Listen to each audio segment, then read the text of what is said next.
আলহামদুলিল্লাহ এখন বাজে 11:30। ফাইনালি মাগরিবের 1 ঘন্টা পর এখন বৃষ্টি শুরু হয়েছে, শান্তির বৃষ্টি। আলহামদুলিল্লাহ আলহামদুলিল্লাহ আলহামদুলিল্লাহ।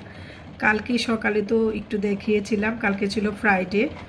কালকে একটু বৃষ্টি হয়েছে বলতে ঠান্ডা স্ট্রম হয়েছে 7টার দিকে, সরি 6:30টার দিকে, তারপরে 7:30টার দিকে হালকা একটু বৃষ্টি হয়েছে, তারপরে আবার কাঠফাটা রোদ, গরম প্রচণ্ড।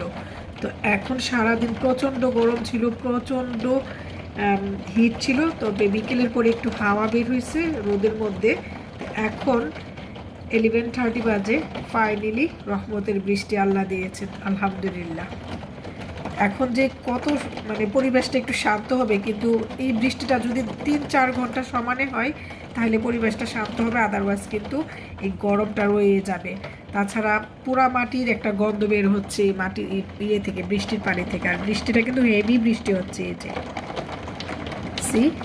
মুষলধারে বৃষ্টি হচ্ছে। আর রাস্তার মধ্যে যে ধুলিবালি ছিল সব কিছু ধুয়ে যাচ্ছে। আই থিঙ্ক আপনারা বুঝতে পারছেন এটা কি মুষলধারে বৃষ্টি হচ্ছে। জানালা, দরজা, তারপরে গাছ, সব কিছু একদম হয়ে গেছিল, কি বলবো, ড্রাই হয়ে গেছিলো। আর পুরো একটা মাটির গন্ধ বের হচ্ছে। আমি তো বলছিলাম যে এটা গুছিয়ে নিয়ে তারপরে শাওয়ার করতে যাব, তারপর মাগরিবের নামাজ পড়ব।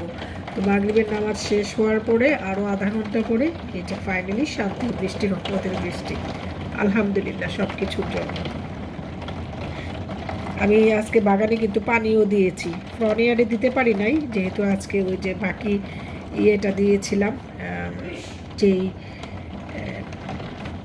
নেটটা ছিল সেটা দিয়েছি। তারপরে ফ্রনিয়ার্ডে আর আসতে পারি নাই, ফ্রনিয়ার্ডে পানিও দিতে পারি নাই। তো বৃষ্টির পানিটা গাছের জন্য খুবই উপকার হবে। আমার সব গোলাপ একদম ঝরে গিয়েছিল, দেখেন কি পরিমাণ বৃষ্টি হচ্ছে, সব ধুয়ে নিয়ে যাচ্ছে। আমার কিছু ডাঁটার চারা ফেটে বের হচ্ছিল, সেগুলাও খুব ভালো হবে। এই বৃষ্টিটা খুব দরকার ছিল এই সময়। তো ঠিক আছে, এই যে দেখেন কীভাবে ঠান্ডা স্ট্রোম হচ্ছে। আর ওই যে কি সুন্দর রূপালি চাঁদ। এই বৃষ্টি হওয়ার আগে কিন্তু আজকে ঠান্ডা স্ট্রোম হয়েছে, এখনো হয়েছে ঠান্ডা স্ট্রোম।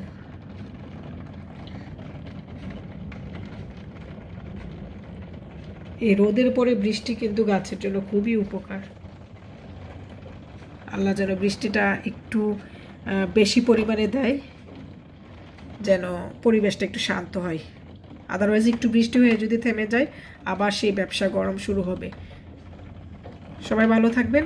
ফাইনালি এখন বিদায় নিয়ে নিচ্ছে, আল্লাহ হাফেজ।